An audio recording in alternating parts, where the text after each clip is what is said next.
Tinatayang mahigit sa 107 bilyong piso ang requested allocation para sa mga flood control fund. Pero sa proposed budget, hindi kasama ang Davao Region sa mabibigyan ng flood control funds.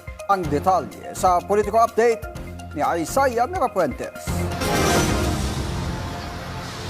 Ilang linggo pa lang ang nakararaan ng makaranas ng malawakang pagbaha ang Davao City. Mahigit sa 107 billion pesos ang requested allocation para sa flood control. Subalit base sa proposed budget, hindi kasama ang Davao Region sa mabibigyan ng flood control funds.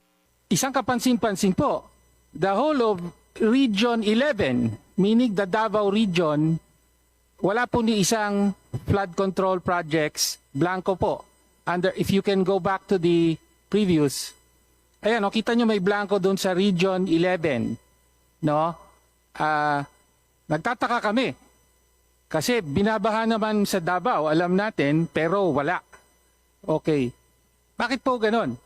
Subalit katwiran ng DBM, ang naging assessment and evaluation nila ay binatay lamang sa proposal na mula mismo sa DPWH. Maliban dyan, nasilip rin ni Representative Tino ang tila leadership fund na nakasingit sa budgetary ng DPWH. Katakataka raw ang proposed national budget para sa DPWH sa susunod na taon, partikular na ang 49 billion pesos na under DPWH Central Office. Pagtatanong ni Tino, bakit ang budget para sa Central Office ay nakadistribute din per region, gayong may per region budget naman na nakalaan para sa ahensya? I can assure you these are not foreign assisted projects. Walang pinag-iba yan. Mga tigo 150, tigo 80 million na flood control projects, walang pinag-iba sa mga project ng distrito. No? So, ang sasabihin ko, yan yung leadership fund na nasa central office.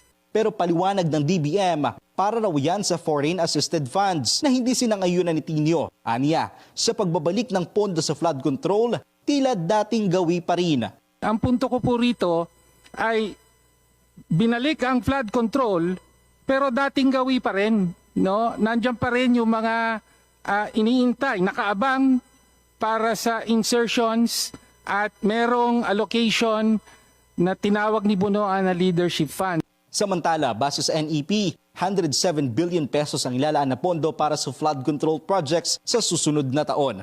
Para sa Politico Nightly, Isaiah Mirafuentes.